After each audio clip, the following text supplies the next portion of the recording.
Hello, my fellow Chibits. Today I'm here to bring all of you the weekly manga chapter review of Tokyo Ghoul Re Chapter 46. Now, I want to quickly say something before I even begin this review. I just want to say that this review is most likely not going to be as long as normal because I don't have as much time today to sit down and research for 5 to 6 hours because I have some personal issues I have to deal with when it comes to my family, and I also want to work on those diary videos for Tokyo Ghoul, which will be out probably sometime this week. I wanted to get them out this, previous week, but a lot of shit happened and I couldn't do it. But I want to get out Tokyo Ghoul's diary videos, and since this review might not be as long as normal reviews, I'll try to work on those diaries sometime this week and put them out for the individual characters. So yeah, please forgive me for this review not being as long as normal, just because I just don't have as much time today. But I want to try to get as much as I can the information I want to cover, because there is some couple of things I really need to cover. So right off the bat, to get the point across, exterminate the Tsukiyama family has begun. Actually, there's something I want to point out. Chibi pointed out last week in the comments, and it just made me like, oh my god. Chibi mentioned that it's funny or ironic how the dialogue in the last chapter was called Exterminate Tsukiyama Operation. Now, you probably don't realize what I'm hinting at when I say something like that, but think about the first initial of each individual word I just said. E-T-O. Exterminate, E. Tsukiyama, T. Operation O. Eto. Fucked up if you start thinking about it like that. So, messed up. That correlation right there is pretty messed up, but I wanted to mention that. I didn't come up with that. Chibi mentioned that last week, and I was like, what? When I saw that, so yeah. Good job for the Chibi that mentioned that. There's a couple of Chibits that actually mentioned that, but I saw the first Chibi I commented, I'm like, whoa.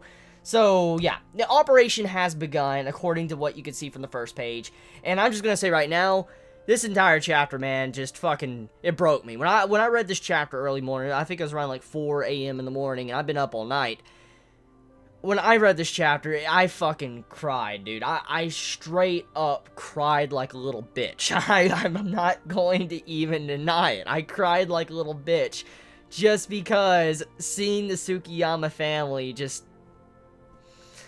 I'll get to it when I get to it. Okay, so Kuri enters the mansion, the Tsukiyama family house, and he just walks in. You see his briefcase, and you see Shus' father on the top of the balcony, all that. He's like, just acting like a pimp, like he has a bunch of swag, and the entire page just looks fucking amazing. And you have it to where Kuri's like, hey, you're Shus' father, you're the Tsukiyama family, right? And he's like, oi! He's like, he's like, don't move it. He's like, I don't intend to fight or run. Like, Shus' father decides not to fight. And as I said in my last review, you remember what I said when the way it's going with what we got with, these past couple chapters with V and stuff, and the Tsukiyama family controlling so much. Obviously, they're connected to V. They're connected to V. They probably have a huge role to play with the V organization.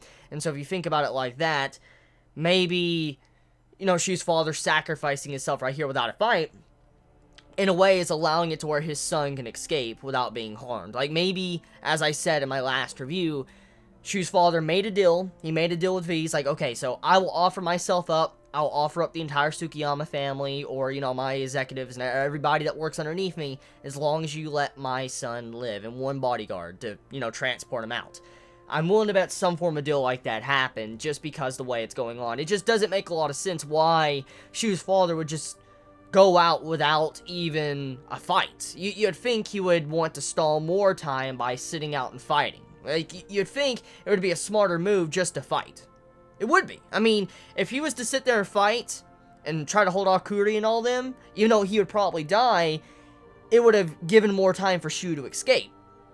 So a lot of things are not really adding up if you take a good look at this. And along with the servants of, the Tsukiyama family just offering themselves up to die. Like, yeah, just take us. That's kind of what's going on here. So it leaves a big mystery in my mind right now why it's going way too smoothly. Like, it's too easy. It's just too fucking easy. Like, this operation is too easy at the moment. And there's ways I can take this too, because as we know, these past couple chapters of Tokyo Ghoul has shown that ghouls are humans, evolved subspecies of humans. And the way the dialogue was done, It's like, this is what Shu's father says. I'm gonna quote him. I've been living as a human being this whole time. Please, let me do that until the very end. So, what this dialogue implies is that Shu's father, since he's lived a long life, as acting like a human, being a businessman, controlling companies, helping the human world, being a really important figure in society, he's lived a normal human being life. Besides, eating, human meat, he's lived kind of exactly like a human. I mean, he owns a big mansion, he has a lot of things underneath his belt.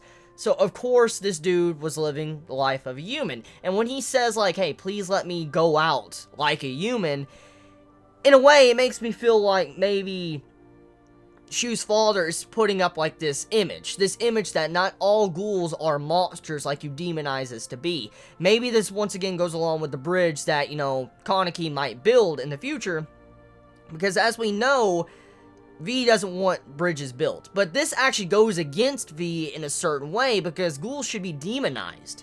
V wants ghouls to be demonized because if, CCG, or the public realizes that CCG has been lying about ghouls kind of being all evil, that's going to cause it to where they don't get funded as well, and all these other funds might try to stop the war, and yada yada yada. I've talked about it a lot, so I'm not really going to get into exact details. So the point stands is, some of the actions that Shu's father is taking right here actually kind of goes against V in a way, because he's putting up an image as if he is like a human. He's like, hey, I'm like a human.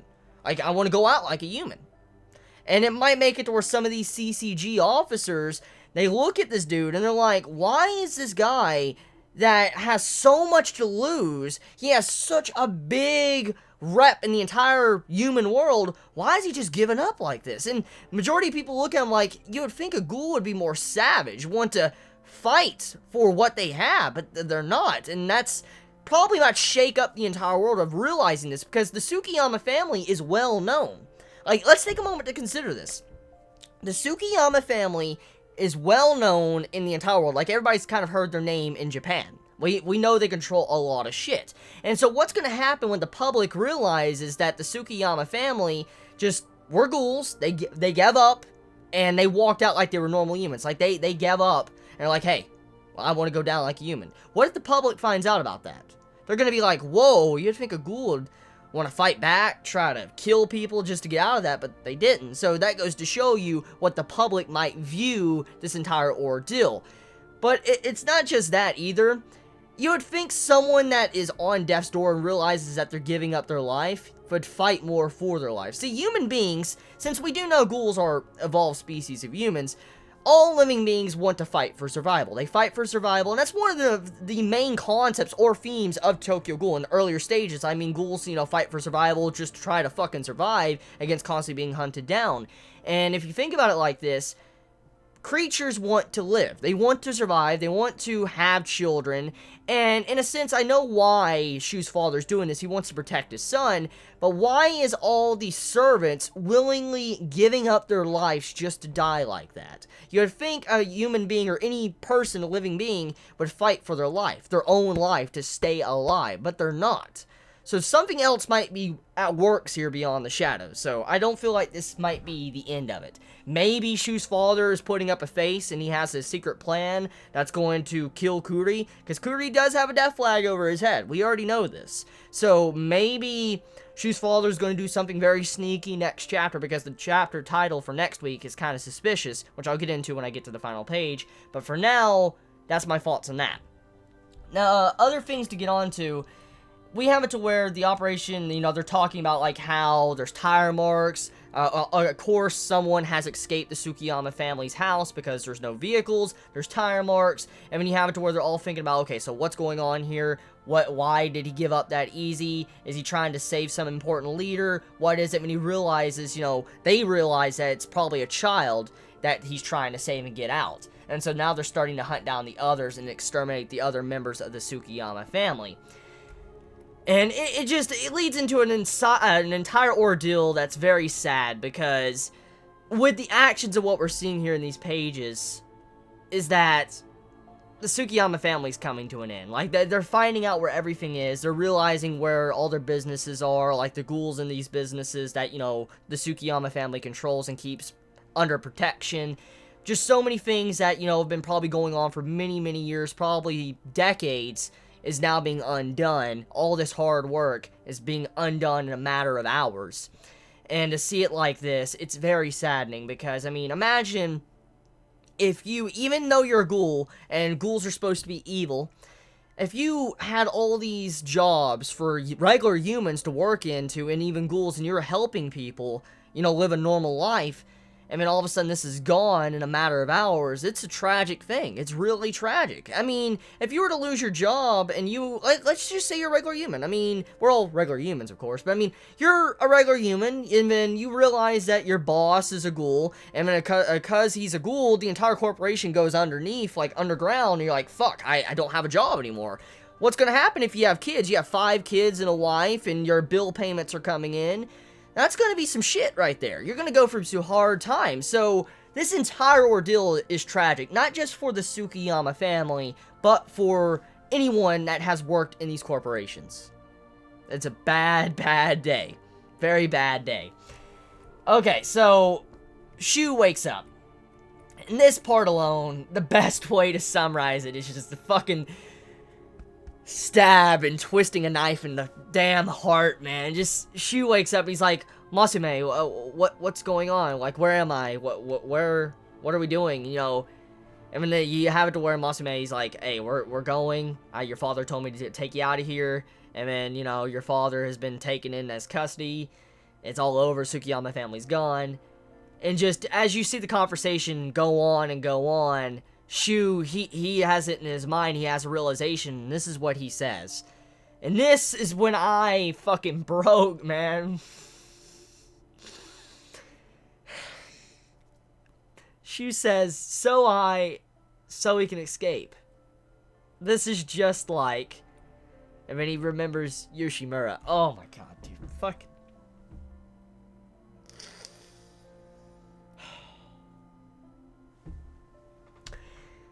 Ugh, okay. Sorry. Pretty much, Shu remembers Yoshimura. He's like, what's going on right now with my father's just like what Yoshimura did, sacrificing himself just to be able to save us. And he's reliving that entire ordeal. You know what's tragic about this? What's very fucking tragic?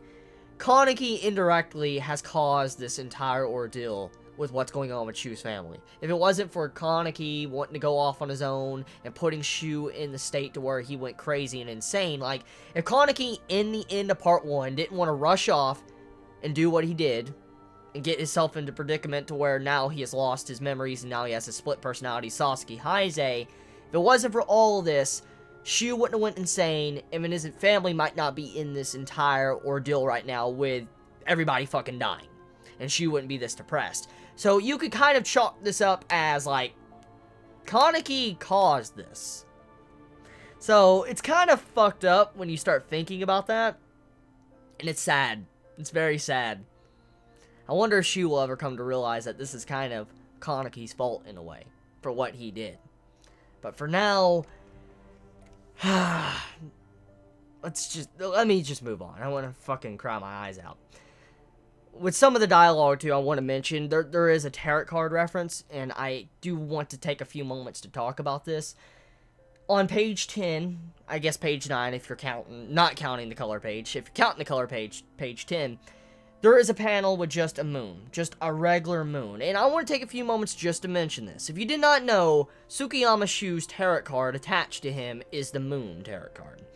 And if you didn't also not know what was going on at this time of the year right now in our day, like in real life right now, what's going on in real life? I'm not even talking about Tokyo Ghoul right now. What's going on in real life right now is a lunar eclipse. If you didn't know, we have like, a blood moon, in a way. The moon is red. And if you didn't know, moon in Japan is called Tsuki. And the way the moon is red, we're going through a lunar eclipse and all that, you can assume that what Ashita is trying to imply with this symbolism of a current ongoing lunar eclipse going on right now in real life, along with the Tsukiyama family, and then, this panel with a moon, with a blood moon with a lunar eclipse, you have it to where it might imply that the blood moon means that the Tsukiyama family is dying. They're dead. Blood has been shed this night. A reference to a certain, movie series, if you know the reference. So yeah, Ashita, with the fucking amazing symbolism. Using real life things that's going on right now with a freaking eclipse. With his fucking chapter. Only Ashita would time chapters this damn well. Only Ashita. Only Ashita would time a fucking chapter in an arc around a character that has the tarot card moon when a freaking eclipse is going on right now. Oh my god, Ashita, stop! Well, don't stop. The writing's amazing. Just like, holy crap. I bet none of you realize that. How what's going on right now in real life is correlating with this chapter. Yeah. Okay, so I'll get into that maybe sometime later this week when I have the time. So we have it to where Shu has his destination where he's going. They're going to be going to a helicopter pad, this different place to be able to fly to different locations.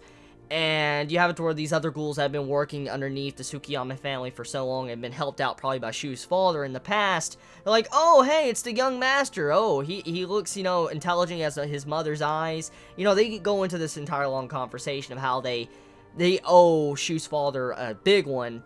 And so they're willing to give up their own lives to help out Shu. These people that Shu has never met. These are people Shu has never talked to. Maybe they've seen him as a baby, like a child, but they've never really interacted with Shu much growing up. But these people are willing to lay down their life for Shu. Just take a few moments to really consider how sad that is. These people are going to lay down their life for someone they don't even really know, but they're laying down their life because they know his father. If you don't get sadness from that, I don't know what to fucking say, dude.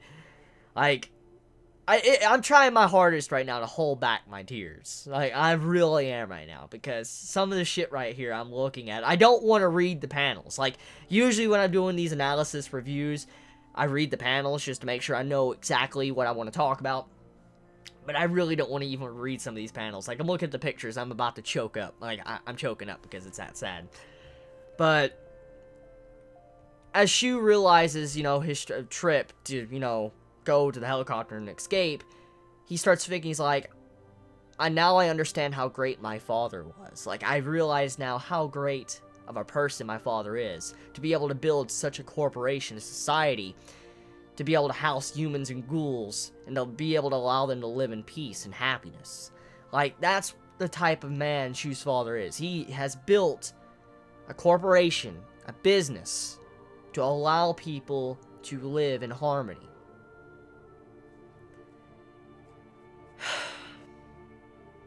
You realize how fucked up this is? CCG's coming in. You might as well say they're the big mob boss right now. Like, that's how you can look at this. CCG's coming in, and they're just destroying lives. They're just fucking destroying lives. Hundreds of thousands of lives. They're not just destroying ghoul lives, they're destroying human lives. Regular human lives. Even though ghouls are humans, they're destroying regular human lives as well. It's sad. It really is. It just goes to show you how fucked up and twisted CCG can be. And this operation just goes to show you how tainted CCG is and how corrupt, and it needs to be changed. Just from looking at this chapter alone. Next thing, okay? You have it to where Haru, she walks in. She's like, begin the annihilation. And but she smiles. Oh my god. The smile, man, is just, oh my god. Oh my god. Oh. We shall exterminate all the ghouls inside. Oh my god, dude. What's sad, man? Well, I'm so sad right now. These ghouls, they're fodder. I'm just gonna be fucking real with you right now. They're fodder ghouls. But I'm so emotional right now because it's the meaning behind these ghouls. It's not because I don't know them. It's the meaning behind how these ghouls looked at this icon, this symbol that is the Tsukiyama family, and it's just being torn from them. And I can relate with that. I mean, just imagine if you had something and it was just torn from you. right underneath your feet in under a matter of hours, and they're fighting for what they believe in. And in the truth of reality right now, the ghouls are in the right.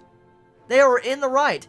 Let's push aside the shit that they eat humans. They have to eat humans to survive. That's just end of discussion right there. It's like how humans have to eat vegetables and fucking pigs, cows, and whatever, all sorts of meat just to survive day-to-day life. Let's push that shit aside. Ghouls are forced to eat humans. They have to eat humans. They can't eat nothing else. And of course they don't want to fucking die.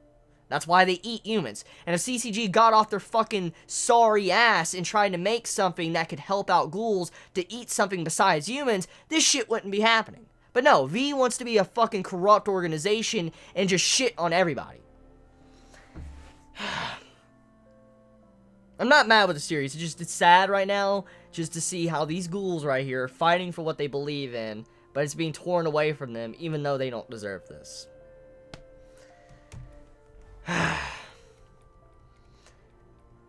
And then an ambush is coming soon for the helicopter that Shu's gonna be leaving off of, so that's gonna be very interesting for next chapter. Oh yeah, and Urei, he's like, this is what I'm talking about. I'm getting excited. He's like, the face Urei's making right now is just so, makes me want to punch him in the face right now, because he's like, oh yeah, we're about to fight some ghouls, the Tsukiyama family. He's like, this is what I'm talking about. Like, his face right now is like, I can't wait to kill some people. That's exactly the face Urei is giving off, and I'm like, just fucking stop, you son of a... See, I just covered why it's so fucked up these ghouls are getting taken down, and then Urei's sitting here saying this shit, I'm like...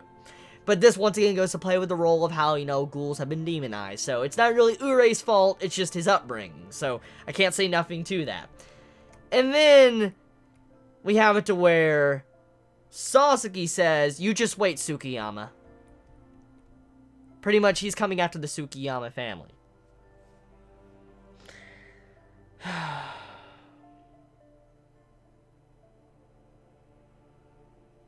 I cannot wait to see the encounter with Sasaki and Shu when he tries to exterminate him. I gotta see that. It's gonna fucking break me, man. It's gonna break me, dude. I'm gonna be broken. Like, you're not gonna see a review of Tokyo Ghoul from me. You're just gonna see me crying my fucking eyeballs out for like 10 minutes. I'm gonna be like fucking crying for 10 minutes because it's gonna be so damn sad, man. You see what you do to me, Ashita, dude? I can't fucking... This chapter is depressing. Okay, and then the final panel, you have it to where Eto orders Nordo to go out and attack. She's like, go, Nordo! Go, my Pokemans! Go attack! Go attack! Ugh.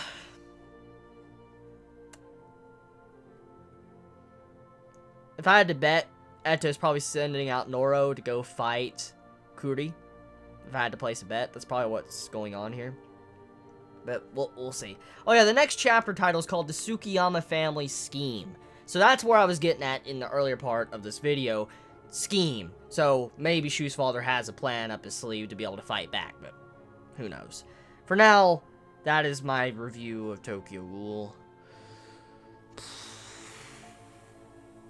Sorry for the short review this week, guys. I'm very busy today. I gotta deal with some stuff, but I'm just gonna say right now, I'll make it up to you this week. I'll make some more Tokyo Ghoul videos and stuff, because... yeah. So many feels right now.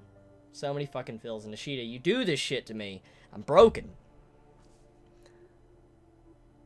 I don't know how the fuck I'm gonna logically review when I get to the scene where Sasaki, you know, is devoured by Kaneki, like, mental state, because, you know, it's gonna be a retelling of what happened to Rize and Kaneki, remember the personality? I feel like... okay, so I'm done. You all have a wonderful day or night, wherever you live. Please be safe. Chibi out.